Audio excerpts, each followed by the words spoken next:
कर्म भूमि से आया हुआ हूं, उत्तर प्रदेश से। परंतु अधिक सुखद अनुभूति क्यों होती है? हिंदी में पहला जो खड़ी बोली हिंदी का ग्रंथ लिखा गया वो स्वामी दयानंद सरस्वती जी के द्वारा लिखा गया सत्यार्थ प्रकाश माना जाता है, जो इसी गुजरात की धरती से थे। हिंदी भारत की भाषा होनी चाहिए, यह विचार प्रतिपादित करने वाले महात्मा गांधी इसी धरती के थे। लोकमान्य तिलक महाराष्ट्र से थे, कन्हैया लाल माणिकलाल मुंशी जी भी गुजरात से थे, श्यामा प्रसाद मुखर्जी जी बंगाल से थे, गोपाल स्वामी अयंगर जी तमिलनाडु से थे, और विरोध करने वाले एक पंडित जी उत्तर प्रदेश से थे। अन्यथा वह समस्या कभी पहले ही बेहतर ढंग से समाधान हो जाता। और सिर्फ हिंदी का विषय नहीं है, समस्त भारतीय भाषाओं में के अंदर जो स्व का तत्व है, जिसका कि अभी उल्लेख मोहन जी कर रहे थे, उन्होंने एक विषय कहा कि हमारे यहां युद्ध का भी स्वरूप क्या होता था, जो उन्होंने महाभारत का उल्लेख किया। तो मैं इस भाषा के विषय से ही उसका एक संबंध स्थापित करने का प्रयास करता हूं, जो मैंने पहले एक बार भी बोला था। भाषा हमारे मन में क्या विचार लाती है और हमारे स्व से कैसे दूर ले जाती है, और वह स्व हमारा भाषाओं के माध्यम से कैसे स्थापित होता है। जैसे अभी उन्होंने युद्ध का वर्णन किया, आप सब ने वो कहावत सुनी होगी, everything is fair in love and war. और इसका यदि हिंदी में ट्रांसलेशन हो या भारतीय भाषा में ट्रांसलेशन हो तो कहते हैं जंग और इश्क में सब कुछ जायज है। मगर न जंग हिंदी या भारतीय शब्द है, न इश्क भारतीय शब्द है, न जायज भारतीय शब्द है। किसी भारतीय भाषा में, संस्कृत हो, हिंदी हो, गुजराती हो, मराठी हो, बंगला हो, आपने कभी कोई ऐसी कहावत नहीं सुनी होगी कि युद्ध और प्रेम में सब कुछ अनुचित उचित है, क्योंकि यह हमारे स्व का तत्व होता ही नहीं है। हमारे यहां प्रेम त्याग का प्रतीक है और युद्ध का धर्म था। और प्रेम क्या त्याग का प्रतीक है? लोग प्रेम में या तो प्राप्ति हो जाती है, तो एक अज्ञे जी ने एक पंक्ति में लिखा था, वो मुझे बहुत उपयुक्त लगता है। आजकल तो युवक युवतियों में बड़ा प्रेम का भाव उत्पन्न होता है। अब उसके दो परिणाम होते हैं। अगर प्राप्ति हो गई तो वो हाला की तरह हो जाती है, यानी शराब के नशे की तरह, और यदि उसमें असफल हो गए तो वो अनुभवों के कड़वे रस का एक प्याला हो जाता है। परंतु उन्होंने लिखा, भारतीय परंपरा में जो हमारा स्व था उसमें प्रेम क्या था? अज्ञे जी की कविता में है, वे मुर्दे होंगे प्रेम जिन्हें अनुभव रस का कटु प्याला है, वे रोगी होंगे प्रेम जिन्हें सम्मोहनकारी हाला है, मैंने विदग्ध हो जान लिया, अंतिम रहस्य पहचान लिया, मैंने आहुति बनकर देखा यह प्रेम यज्ञ की ज्वाला है। तो हमारे यहां यह था। वैसे ज्वाला में जलने वाले लोग आजकल भी बहुत सारे दिखाई पड़ रहे हैं, जो अपने पोस्टर में जलता हुआ दिखाई दे रहे हैं। परंतु मैं उनसे कहना चाहूंगा, हां हम जलते हैं, मगर किस हेतु से जलते हैं यह आपकी बुद्धि से परे है। क्योंकि हमने बचपन में शाखाओं में वह गीत सुना, हम केशव के अनुयायी हैं, हमने तो बढ़ना सीखा है, और आगे जलने का उल्लेख है, अंधकार में बंधु भटकते, पंथ बिना व्याकुल दुख सहते, पथ दर्शक दीपक बन तिल तिल हमने तो जलना सीखा है। अब युद्ध पे आए, जिसका प्रतिपादन उन्होंने किया। युद्ध का धर्म क्या था? मैं एक उदाहरण देना चाहता हूं।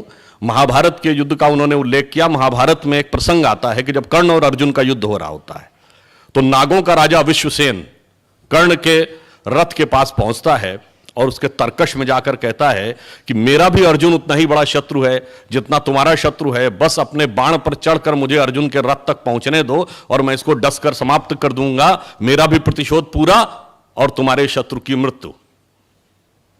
मगर everything is fair in love and war, जंग में सब कुछ जायज होने की कहावत वालों को समझना चाहिए कि कर्ण क्या जवाब देता है। कर्ण कहता है, उसमें जो बहुत बड़ा क्रक्स है, वो कहता है, तेरी सहायता से जय तो मैं अनायास पा जाऊंगा, आने वाली मानवता को लेकिन क्या मुख दिखलाऊंगा।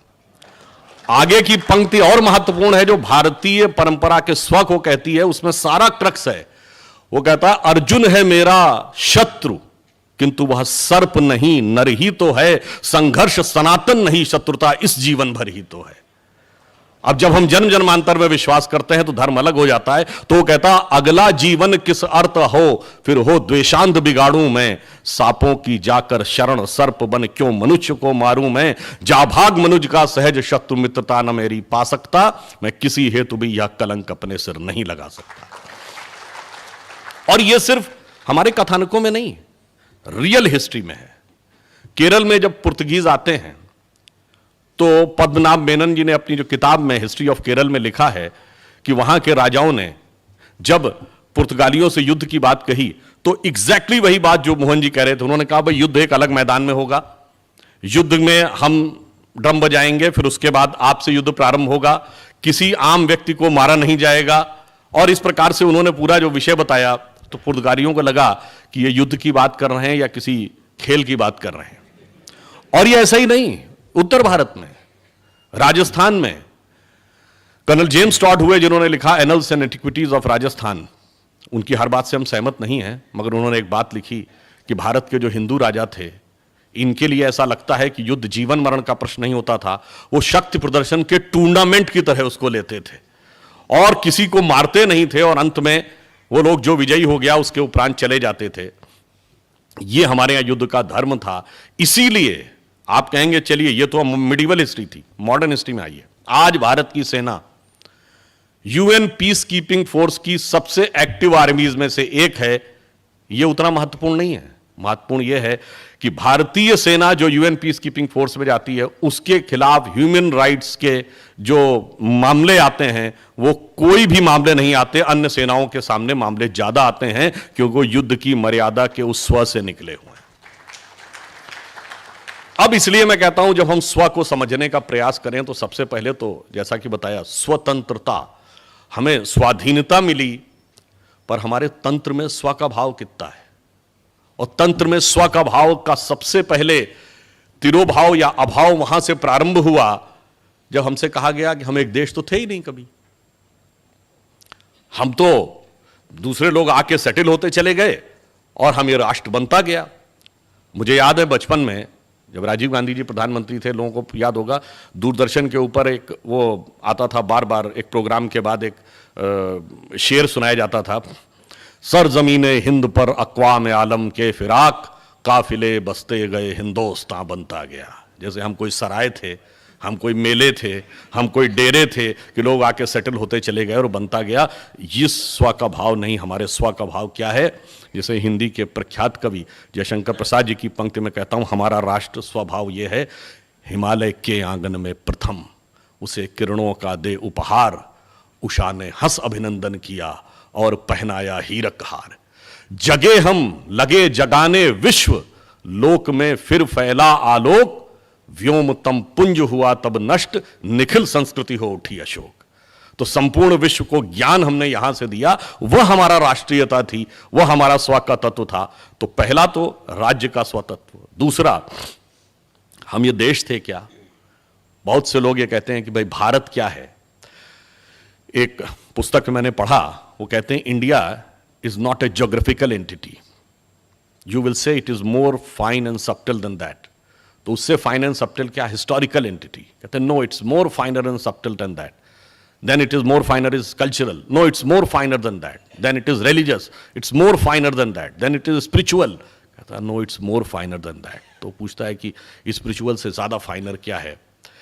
तो कहते हैं कि spiritual से ज़्यादा फाइनर इसलिए है कि जैसे दो न्यूक्लियस जब एक दूसरे से मिलते हैं, न्यूक्लियर बम का जो फार्मूला है उसमें दो न्यूक्लियस मिलके हाइड्रोजन के दो मिलके हीलियम बनाते हैं, उसी से सूर्य बनता है, तो एक प्रचंड विस्फोट होता है और इस कारण से वो रेडियो एक्टिव वेव्स उस क्षेत्र में विद्यमान हो जाती हैं। वैसे ही उन्होंने कहा इस देश में हजारों वर्षों में हजारों लोगों ने अपनी आत्मा का परमात्मा के साथ फ्यूजन करने में सफलता हासिल की है और उस प्रचंड विस्फोट की तरंगें इस धरती पर विद्यमान हैं। आप जाकर इसको समझ पाएंगे, तब आप जान पाएंगे कि राष्ट्र क्या है और उसकी स्व की अनुभूति कर पाएंगे, अन्यथा बिल्डिंगें देख के चले आएंगे। काशी विश्वनाथ का कॉरिडोर हुआ जिसका प्रधानमंत्री जी ने उद्घाटन किया। बहुत से लोगों ने कहा क्या आवश्यकता थी इसको बनाने की, इस चीज से देश का क्या लाभ है। देखिए, जब आप सोमनाथ में अपना सर श्रद्धा से झुकाते हैं तो वो श्रद्धा भाव काशी विश्वनाथ से स्वयं जुड़ता है। तो जब सोमनाथ बने थे तो काशी विश्वनाथ बनना ही था। और इतना ही नहीं, जब आप काशी विश्वनाथ में अपना सर श्रद्धा से झुकाते हैं तो उत्तर में अमरनाथ के साथ भी भावना वैसे ही जुड़ती है, दक्षिण में रामेश्वरम के साथ भी जुड़ती है, पश्चिम में सोमनाथ के साथ भी जुड़ती है, पूर्व में मल्लिकार्जुन के साथ भी जुड़ती है।